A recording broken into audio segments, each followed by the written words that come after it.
Dire team ban. Well, we are back. I was a little bit late on that one, so I was getting some work done on the side for other things. But anyways, thanks for watching the first game, guys. This is our second game between CADO and QQ. I apologize for a little bit of the delay. We had to wait on the teams to actually play. So, this is still Barry, and with me is still El Prez. You don't happen to have an answer to the question I posed to you, do you? Alright, well, just for the 100 people watching, the question was, if existence were to have an independent of time, dance... time is just an anthropomorphized concept. What does this say about free will? Well, besides the several spelling mistakes, the question itself is incredibly obtuse. So it's basically the idea of people exist outside of time, and time is in fact just a concept created by humanity. What does it say about free will? Well, it doesn't imply anything, because free will and time are separate things in this sense. I know, but I need to. See, I was having sounded kind of a similar answer to that, but I have to end up answering it because of school. I have to end up answering the question. So, anyways, was the question asked in the same way with where instead of were? Yes. And independent instead of independent? No, that was my mistake. Okay, just making sure. Yeah. That was my mistake. That was my spelling mistake. That was my I'm typing in Skype. I couldn't care less about spelling mistake. See, I used to know the Chinese characters in the third guy's name with the polar bear, but I only know the first one now. Really? That kind of bums me out, man. How do you forget these kind of things? Well, I stopped giving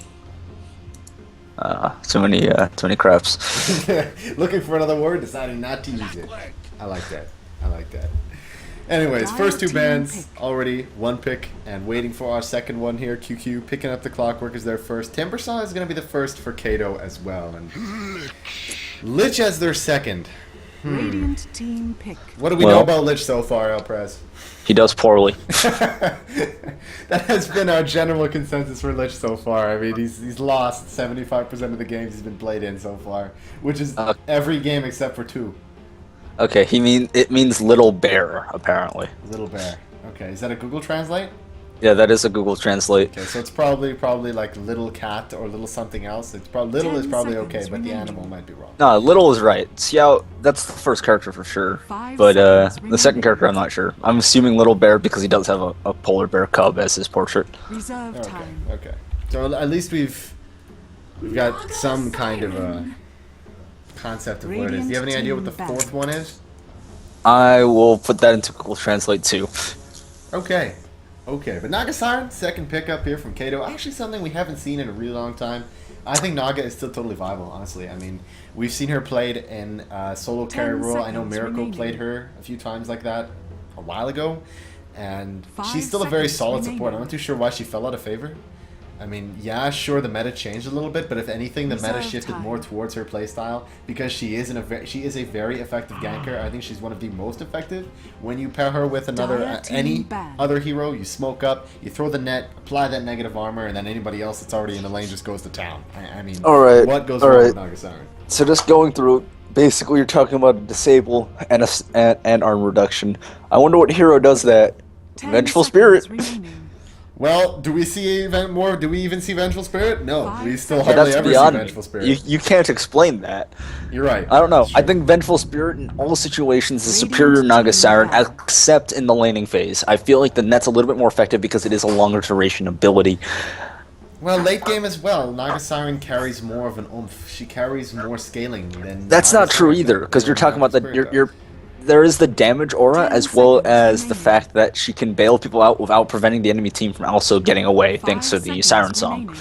This is true. I think with more finite precision, Naga Siren does better in some scenarios, but I mean, Vengeful Spirit overall is quite a bit easier to lock down properly or to play it properly at a more advanced level. So I think I mean, in terms of favoritism, I much prefer seeing Vengeful Spirit, but I mean, hey, you can't explain why that doesn't happen.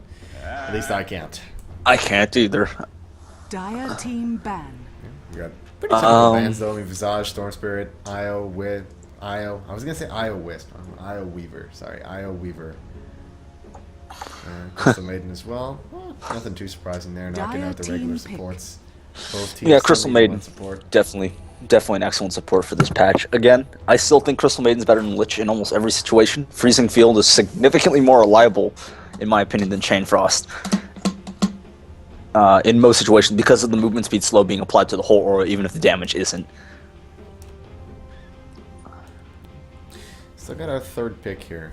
2 more bans left as 10 well. seconds remaining. It's really too early to say what kind of heroes QQ will go for here. They still have kind of, your generic top tier picks here. The majority of them, your Puck, your ODs, your Queen of Pains, your Muranas for that instance. Muranas. Yeah, there's still a lot of different places they could go with it. I mean, realistically, they've got... I don't know, they could even run Lich as an off-lane, run Clockwork mid. I mean, so far, it's pretty much wherever they want to put it. Almost the same can be said for CADO. Realistically, Naga's going to be played as a support, but Timbersaw could be played in the off-lane role or our mid. So they haven't told us all that much yet. The only thing they've told us is they don't really fancy support heroes at this point, and that they might... Now, banning out the Storm Spirit, you wouldn't need to ban out the Storm if you were going to run a Timbersaw mid. No, you wouldn't. Timbersaw definitely favored in a Storm versus Timbersaw matchup, just because the magical harass that Storm Spirit's trying to put out isn't really that great, because it's pretty easy to avoid the static remnants. Also, make the static remnants in the spots where you'll get significant damage onto a Timbersaw without just collateral damaging the creep also puts you in range of his Whirling Death. So it's like, it's very hard to use it properly. It's very hard to beat Timbersaw out mid regardless. I mean, honestly, if I had a choice, I would pick up our World Destroyer every time against Timbersaw, just because you can burn his mana out, stay at reasonable range as well to do so. As long as you put at least 1 gank on him, or 1 or 2, you'll have the level advantage where you can leave before he hits 6, before he could realistically put some pressure on you. So I think if QQ are going to look for a mid, it should be the World Destroyer against the Timbersaw, but then again, they're not sure whether or not the Timber is going to be our mid, so it might be an unwarranted pick. Well, in my glorious go-to world of Timbersaw as mid for some strange reason, I would pick Ursa. Just because Ursa is the hard counter to melee heroes. In lane, period. Because Fury Swipes last 15 seconds. It basically means that if you get close enough to the lane that Ursa can hit you, and he hits you twice, you cannot come back to lane for 15 seconds, or else he'll hit you 2 more times. And those 2 more times will be another 300 damage. Yeah, it also refreshes duration as well, So it's actually very dangerous to run melee heroes against Ursa in a mid versus mid 1v1 environment.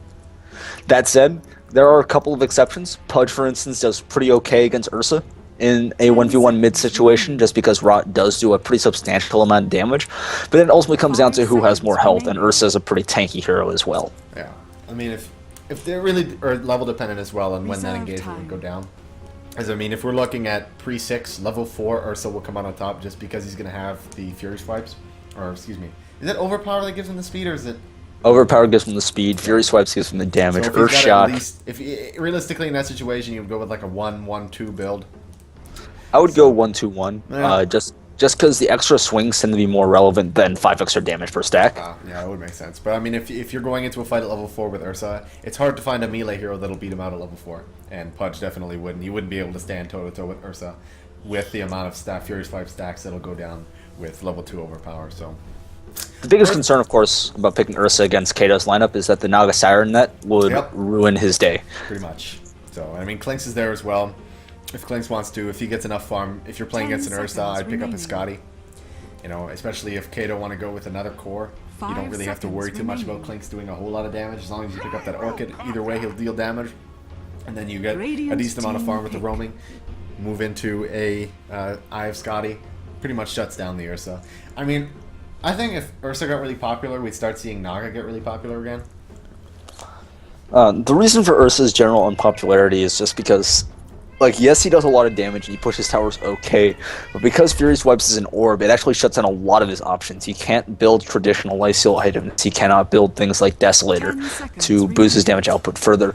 And really, while he does kind of double dip on strength in the sense that it gives him tank and damage, even though he's an agility hero, right? He has weird scaling issues. But all things considered, Ursa is a very effective hero in that he does just kind of put out damage like nobody's business. I like that. That is something we don't often see. Doom. Well, we did see him yesterday once. I like Doom. I think there are weaknesses with Doom. Primarily that he's not the strongest scaling hero either. 10 seconds remaining. Items generally don't mean that much on Doom, and most of the neutral creeps that he's 5 killing seconds remaining. and eating are situationally useful at best. With, you know, I don't know. I feel like it's a little bit unreliable Doom's as an a hero. aura bus. He's an aura bus. That's pretty much what it is. You throw every single aura you can think of, you stack it on Doom. Drums, AC, Shivas, that's pretty much all you build on Doom. I know we've seen a lot of Shadow Blades, that's just for positioning. I mean, if you really want to get crazy, you go Scepter.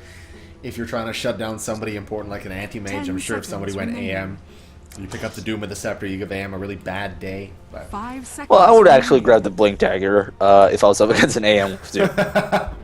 he blinks away, you chase him. Nope, you ain't going nowhere. It's not even that he blinks away. It's like you blink onto him and you doom him. It's like, oh, sadness. What are you gonna do? Pick up like a Shadow Blade, blink and a Shadow Blade, blink, Doom, Shadow Blade.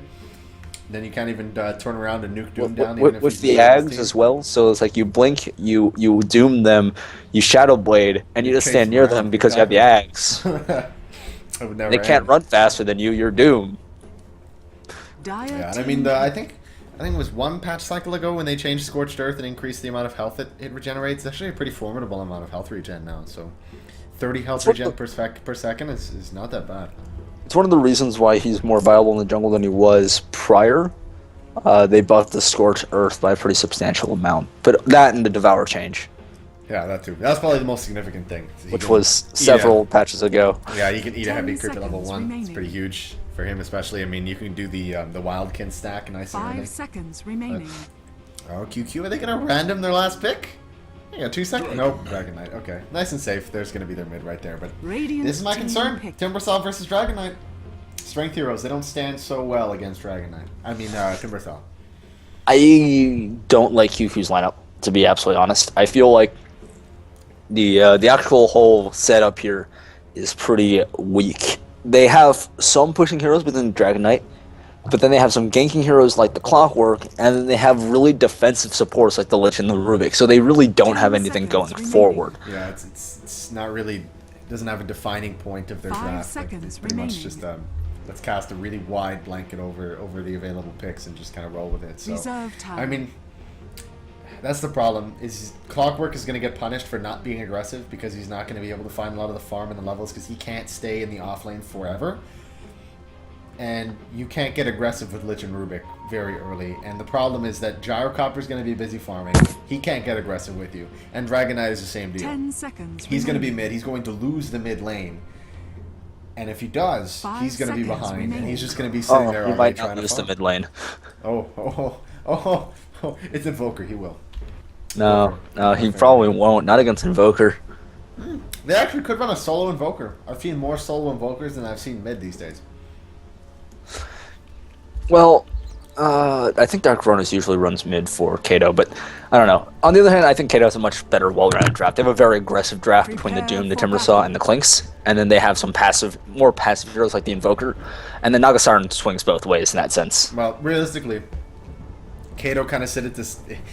Engagements would be pretty funny for them. They could realistically go into a fight, pick off all the supports, or pick off Gyro and DK, and then just Naga Siren Song and get out of dodge before there could be really any reaction from QQ. The only thing that could catch them is if ZBU is quick on the Clockwork.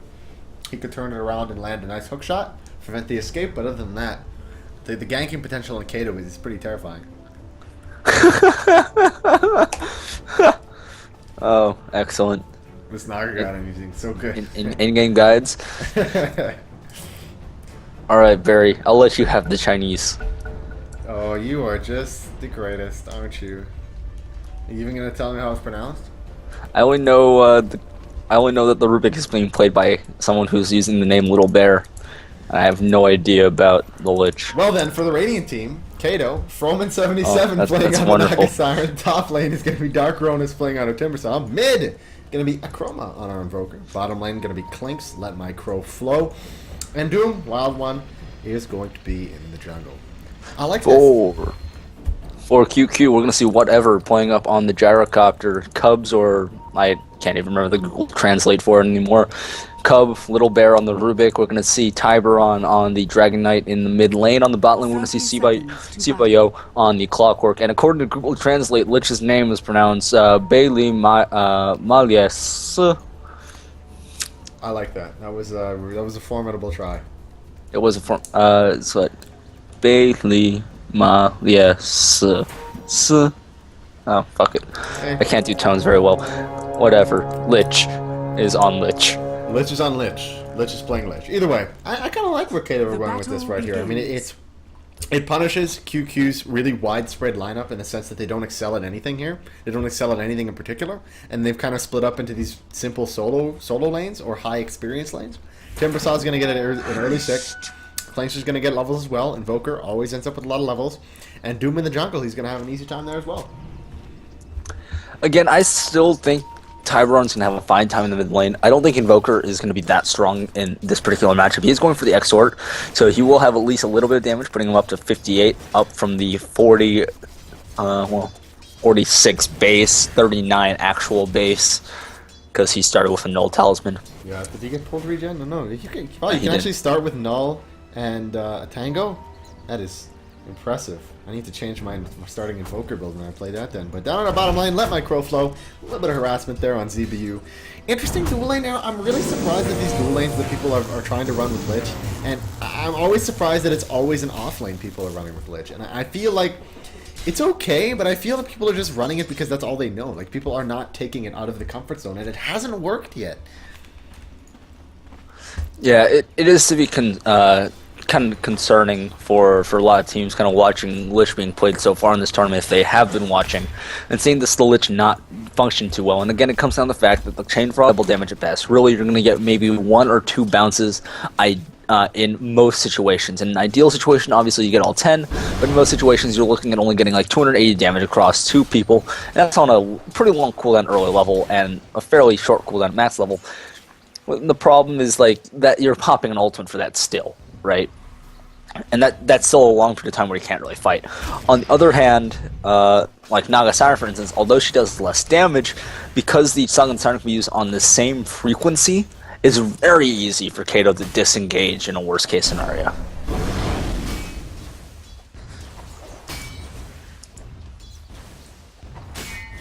Barry.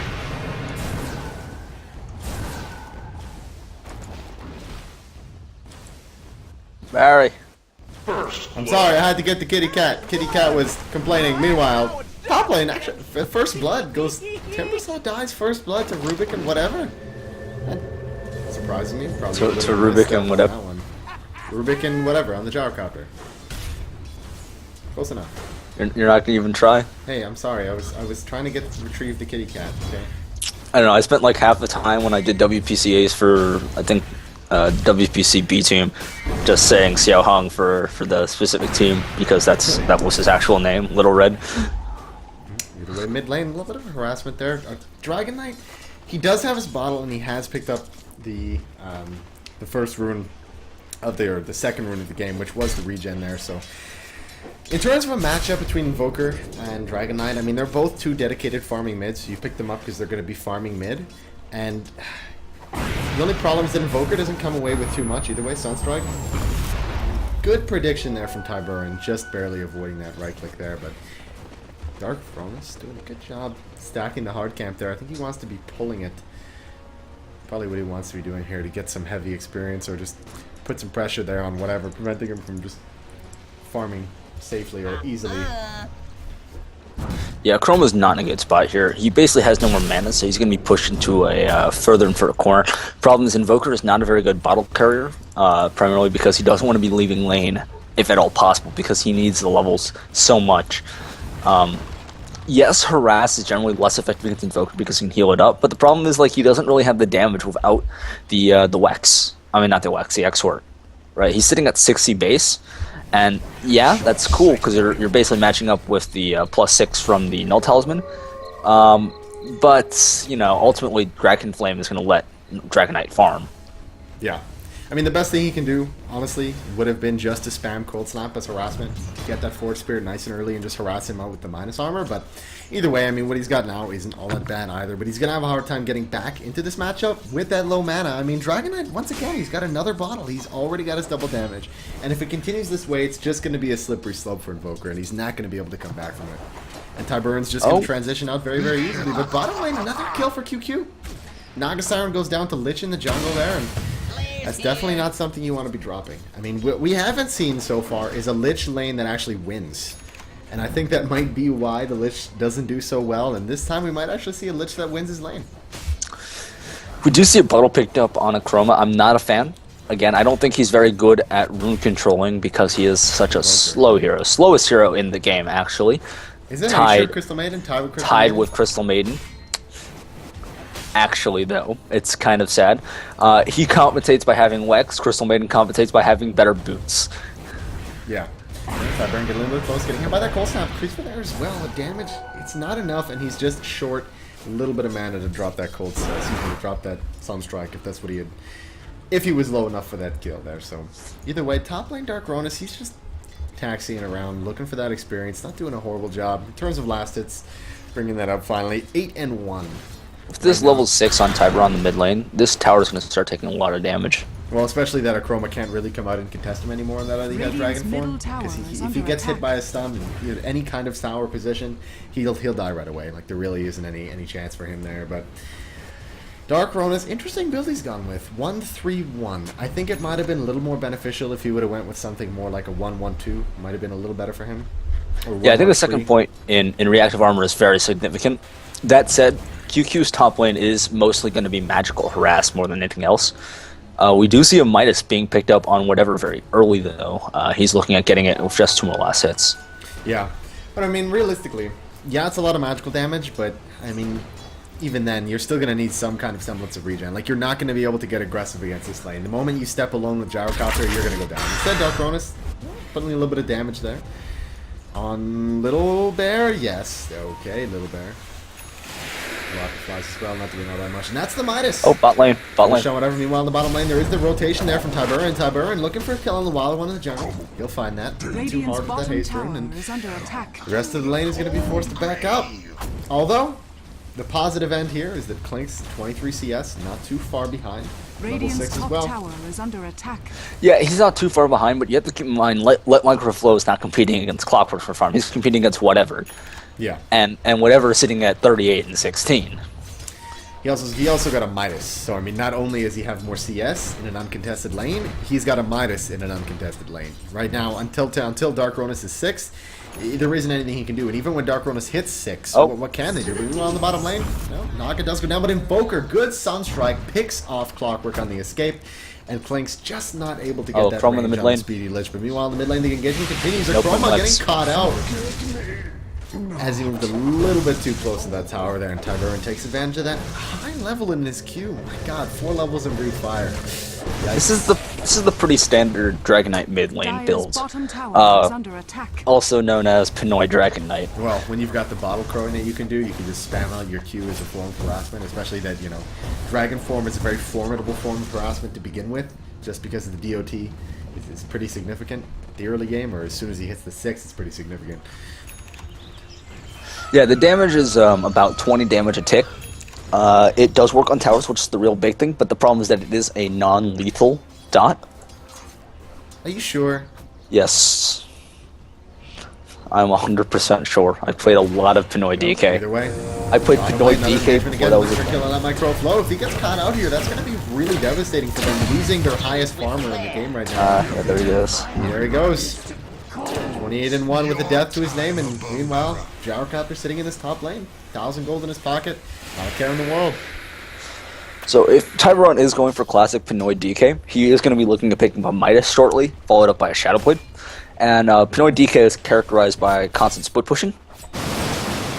The problem with, Pinoy DK is that, if you dedicate even like a small amount of resources to keeping him for split pushing, it's very easy to kind of shut down his momentum.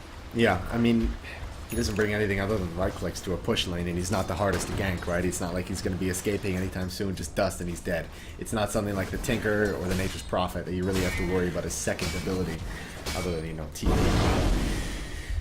It's more or less when your team has control, Dragon Knight just makes it worse. If you have a farm Pino or Dragon Knight, he just makes it a lot much worse because he'll be all over the map. And as it sits now, QQ sit in that kind of circumstance because they have a pretty significant lead right now.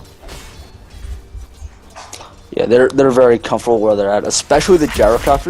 You have to keep in mind the top 3 farmers right now are all on QQ with the 37-10. Oh, and another kill in Dark Runners. Well, he got a little bit greedy there, looking for that kill on whatever. I think he thought he had enough damage. Oh, Sunstrike! Oh!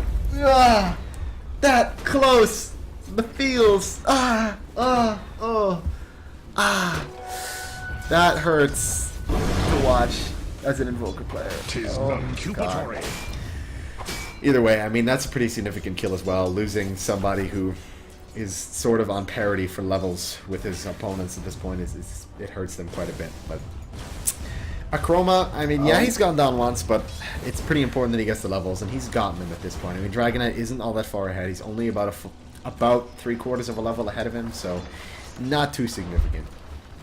Yeah, this is true. It's only a slight level advantage, but the big thing is that Tiburon, if he decides to rotate with his teammates, they can get an easy tower.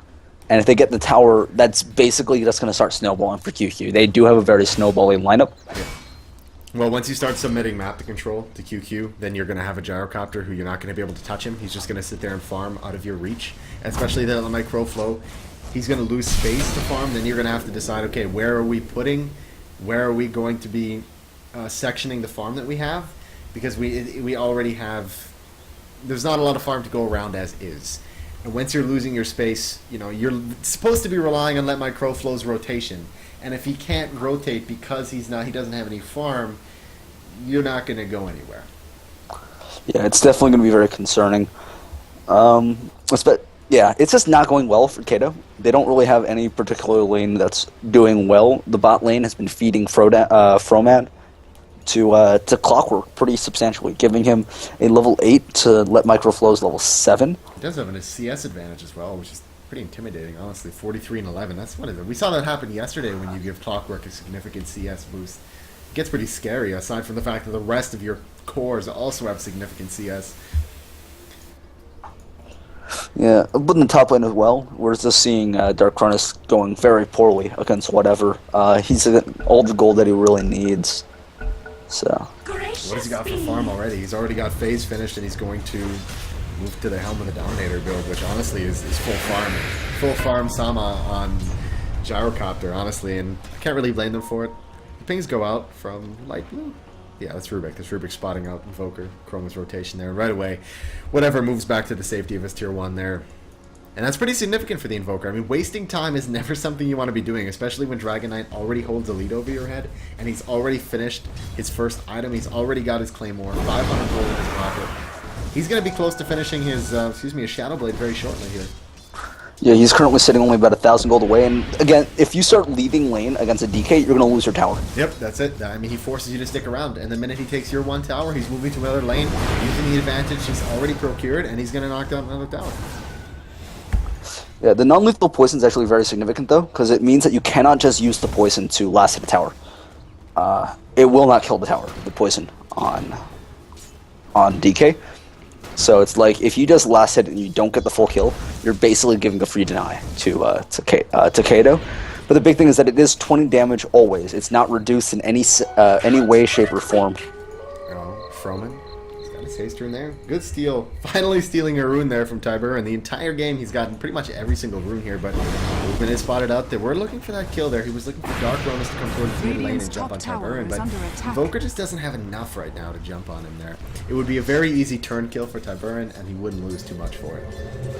Cold Snap plus Chakra would actually be very potent, because bottom lane, easy kill there on Clinks. He just throws down the Chain Frost, and it's very worth it. But once again, Sunstrike misses. Quick thinking here from Lich there, moving along the side, but he is going to get Radiant's brought down bottom here tower by, is under attack. No way. Oh no. Okay. Yeah, there was no way. Not with a tree cutting man. The problem was that they did end up wasting a lot of time trying to get that kill. That should have taken significantly less, and then they lost Chrome in the mid lane due to a rotation from Rubik. Well, that's very apparent of their lack of wards as well. I mean, Radiant's they middle don't tower have any is under defensive attack. warding for the Invoker in the mid lane. And, I mean, although, you know, we discussed how QQ's lineup doesn't excel particularly well anywhere, when you hand them a lead, you're not really going to be concerned that we can't get aggressive. Because you can get as aggressive as you want when you have, like, a 3-level advantage on anybody. Yeah, again, they have very passive supports. The fact that they've been getting kills this early on is a real mistake coming out of CADO. You shouldn't be giving them kills. There isn't a lot of kill potential on Rubik early on, for instance. He doesn't do that much damage, and his disable is very poor. Froman? What's spell? He didn't even have spell seal. He didn't steal a spell for that kill in the mid lane either. Oh, I mean, I guess if he were to take Sunstrike, that would be pretty nice. He could go with... Cold Snap is definitely the best steal from Invoker's toolkit. Cold Snap is like one of the best stuns in the game, frankly. Any stuns. It's pretty obnoxious. It's obnoxious. I wouldn't call it the best stun because it really is just obnoxious rather than like infuriating. Like, damn. Oh, once again, moving towards the middle lane. The Shadow Blade is finished on Tiburon. He didn't know of it just yet, but... Dragon kill. Oh, the ward is dropped down by Little Bear. That was some really good foresight there for him. Again, a Chroma goes down. Ghostwalk was stolen. Oh, Ghostwalk. That's not very good. Ghostwalk slows you down way too much to be a very potent escape. Unless you've got a high-level Wex. But, yeah, but traditional Invoker these days doesn't have... a little bit of aggression in the top lane or whatever. He needs to be careful. Whatever, turning that around very quickly and actually brings down the Nagasarn with pretty much no effort involved there. And very, very... Radiant's I middle guess tower is under safe attack. play from whatever, satisfied with a single kill. He Radiant's doesn't get middle greedy tower on a chase has kill for fallen. Dark Ronus, and frankly, you never want to be chasing Timbersaw unless you guaranteed the kill, because chasing Timbersaw frankly never goes well, especially when you're chasing him through the jungle. It's almost as silly as chasing Bristleback. Yeah, it really is. But in the mid lane, they see the possible opportunity on Tyburn, but are they carrying any detection just yet? No, they don't have any. And the problem is that Doom's actually waiting. He's in the wing. He's got a Midas. He purchased a Midas, which honestly isn't too uncommon. He's got his mech now as well, so there is that potential that the semi-untouched Doom can come out and try and breach the gap that QQ has kind of lost here. But down in the bottom lane, they're looking for this kill. Do they have the detection to make up for here? They actually trapped Clinks in the cogs without knowing of it just yet, but Timbersaw coming down to this bottom lane, looking to make something on VVU. Dark One is picked up. Maestun is there. Whatever, dropping the call down, looking to bring down Wild One. He's got the Doom on. But he's just going to man up through it. And he's going to bring down Doom very, very quickly. And they'll turn this into a tower. Tyburn not even burning Elder Dragon Dire's Form. middle tower is under attack. Yeah, definitely. The fact that they didn't even get to burn the Elder Dragon form on Tyburn means they're going to have it up for the next tower, which basically means they're going to get a tier 2 here if they choose to keep on pressuring, which they might not. Yeah, I said they're just going to rob the hell out of the jungle. Take pretty much everything there, burn his Midas cooldown, and... What, in 16 minutes, he's already going to be done as BKB, probably with 420. That's a really impressive speed there. 106 CS at 16 minutes. It's really impressive, and Dragon Knight isn't very far behind. And Lich now as well. 3 Midases on QQ.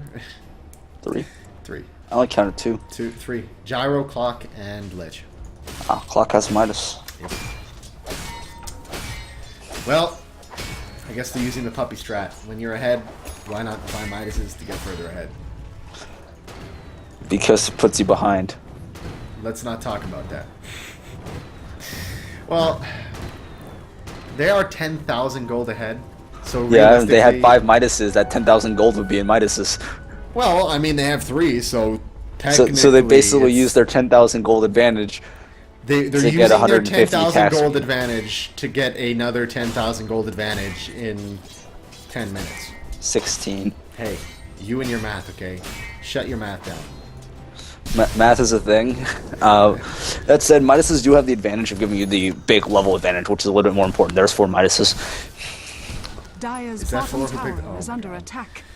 Midas Gaming, 5 Midas strat. Can we please have a 5 Midas strat? Let's roll a 5 Midas strategy. Hallelujah. Praise the RNG gods. Dire's bottom tower is under Well, attack. it looks like poor Rubik won't be getting a Midas anytime soon, if he wants one. I mean, he's been ward man this game, so... Oh, nice steal on him, though. Just realized that he's stolen the chakra and good defensive capabilities for him now. But they're actually going to lose the tier 1 and take the take the trade. Are they gonna? Oh, whatever. He's here as well. He's got a decent amount of items. BKB's on the courier. Josh gonna take a lot of damage here. Needs to be quite careful. There goes the Chain Frost. Catching on two. Force Spirit's actually eating most of that there, but a Chroma goes down as well. Whatever. Doing a good job of avoiding the damage. Dire's middle tower. 4 go down.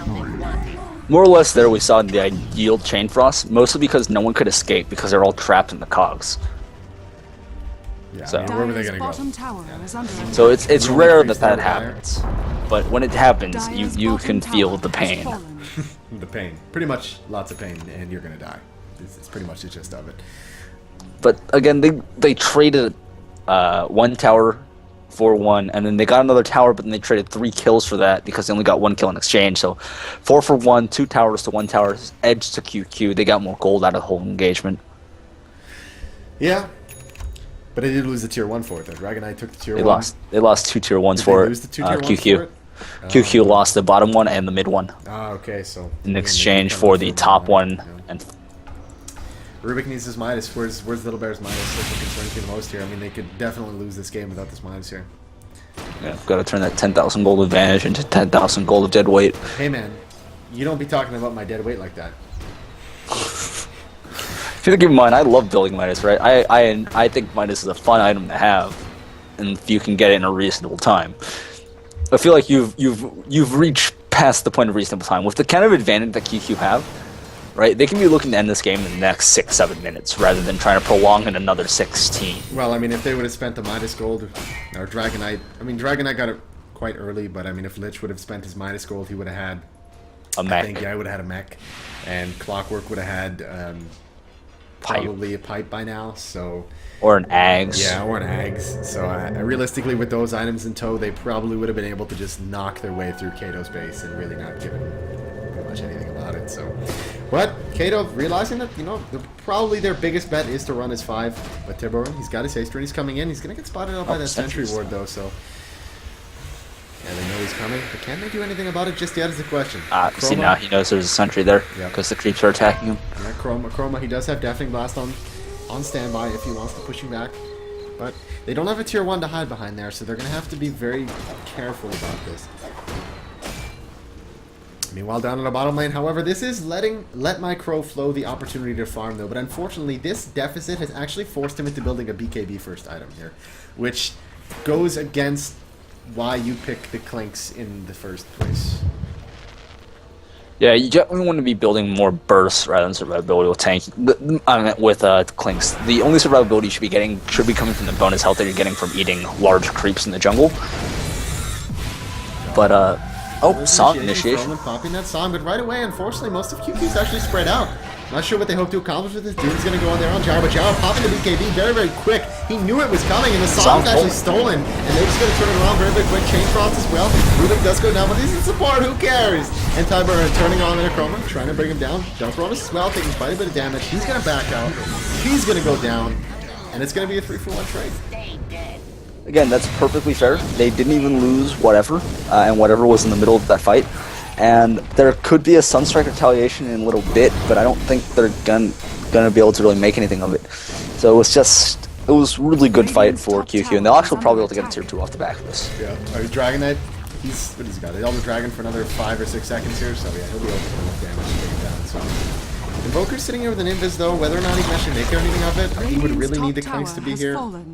And he isn't here just yet. He has finished his BKB, however, so there would be the potential for him to continue to fight on Almost. that one. And, almost is right. That was really, really close.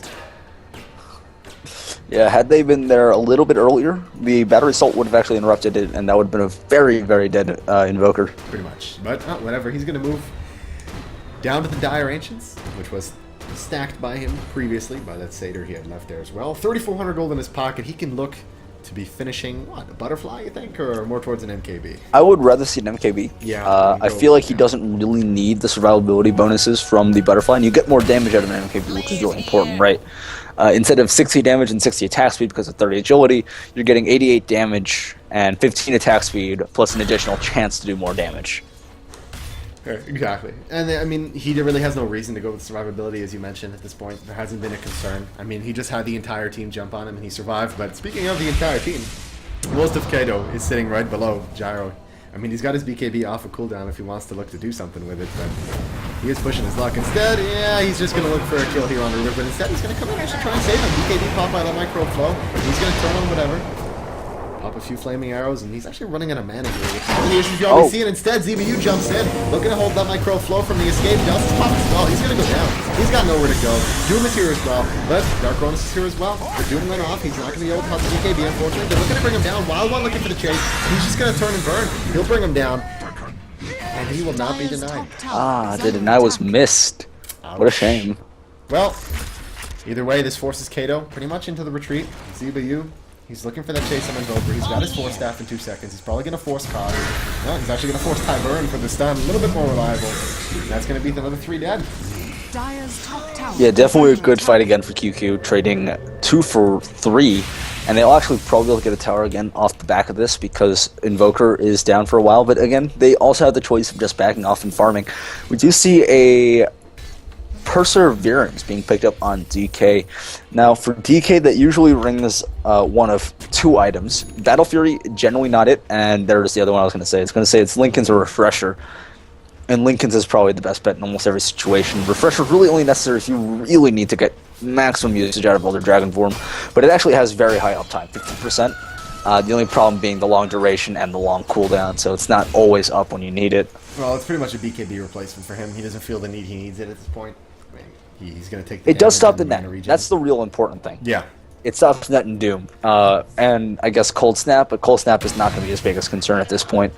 Well, I think his biggest concern is net, honestly, because net pretty much forces him to pop Elder Dragon if he wants to participate in the next 6 seconds of that fight. So, I mean, not having to worry about net is pretty huge for him. Chrome on our mid lane as well. He's done his Force Staff with that Staff of Wizardry as well. It's going to signal that he's looking for the Yules. He is, however, a little bit behind in terms of levels. He does have 2 Forge Spirits, which is pretty impressive at this point.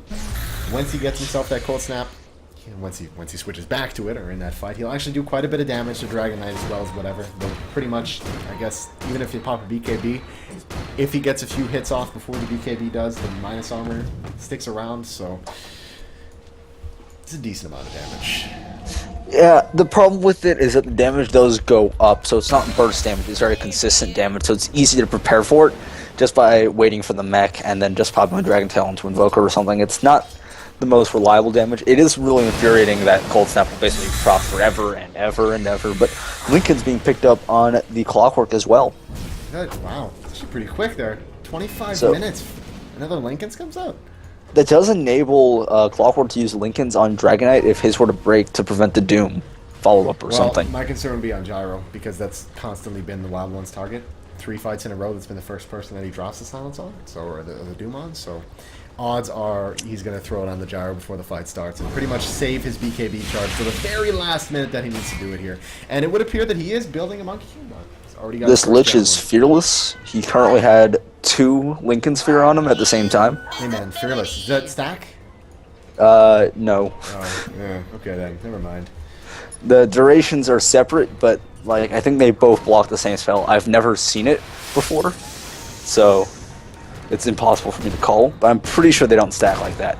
Oh, Song coming in. They see the opportunity, catching 3 on the low ground. They're actually going to look to bring down Lich very, very quickly here. But the Wild One, he's going to go on the hunt for whatever he's looking for. The BKB is there. Is a BKB as well as the Lincoln's Tyburn. He's the first one used up, but it's really not going to affect him all that much.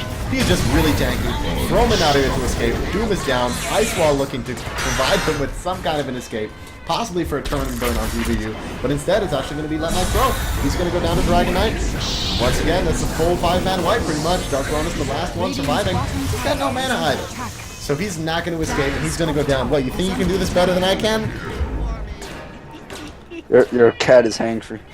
Anyways, that was a 5-for-2 trade. They did force a buyback out of the Lich, so they're actually going to be... But QQ are going to get a Roshan out of this, so this is a very favorable trade for QQ. Not only that, the MKB is finished up on whatever, so that's a huge, basically, checkpoint for whatever. That's going to boost his damage output dramatically to 256 damage, basically. 259 damage a hit to everyone in the radius. And for a hero like Gyrocopter, pure damage is more important than attack speed, just because of the nature of flat cannon. I mean, are they even going to be able to tolerate that much damage at this point? I mean, CADO don't really have anybody that's substantially tanky, other than maybe the Doom and the Timbersaw, who are really the only ones Well, actually, Clinks is not doing that bad either. So Timbersaw and Clinks are really, excuse me, Doom and Clinks are really the only ones with a remarkable amount of farm.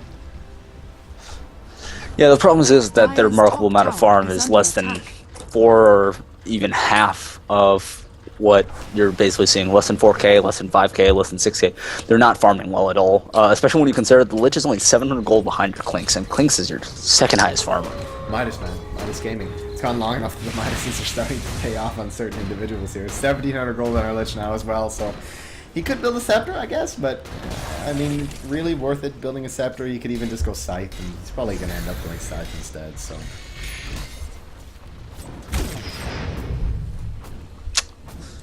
I'd like to see a Scepter on Siboyo, to be honest. I think it's a very helpful item. It means that you can kind of just hook shot without impunity. You can just pray to God you hit something. If you don't, you just try again in a couple seconds. Yeah, he's got 2,300 gold. That's probably what he's going to look for next. It's very rare that you don't see a Scepter when the opportunity is there for the Clockwork. But Dragon Knight, 1,300 gold in his pocket. Hyperstone is there as well. He's going to be looking to build that Assault Cuirass. And my concern is the longer this game goes, QQ just set themselves up to have this in their pocket. With all the Midases that they've set up, the event. To be fair, they could press right now. Regardless. Well, they're looking to do that, I guess. I mean, whenever he's got the Lincoln set up as well. 1,900 gold. They could pretty much just jump on this, knock down this tier 2. Kyburn, he's got the level 16 ultimate. It's pretty much, you know, pushed to the end at this point. And there's not too much they can do about it. The best initiation they can probably get is, you know, probably the Timbersaw at this point. Radiant's middle tower has fallen. Oh, there's the flip on Dark Bonus, there's the stun as well, the damage stack, and he is dead, and the hook shot on 2. And that is an awkward pause. 1-800 Merlini. Dana, dana, dana, dana, dana, dana, dana. Yeah, I can't see CADO winning this fight with that kind of start. We already see Invoker and Doom caught in the cogs here. There's no way they're getting out of this. It's going to set them up for a very easy flat cannon barrage, of which there still hasn't been activated yet. And at this point, Naga Siren could song and try to get away, but if BKBs are popped before that happens, it doesn't do anything. Well, yeah, pretty much.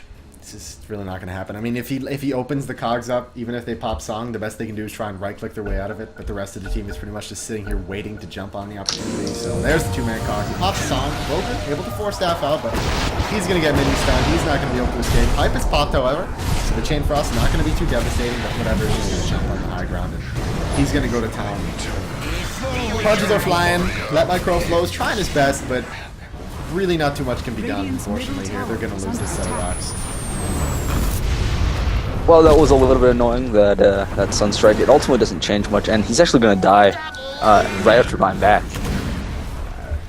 Chroma. Really isn't too much they can do. Talisman is down, and they can pretty much set their sights on this first set of racks. And, oh, there's Dragon. Probably get a second one, to be honest. Boom, there's the stun. Two more right clicks.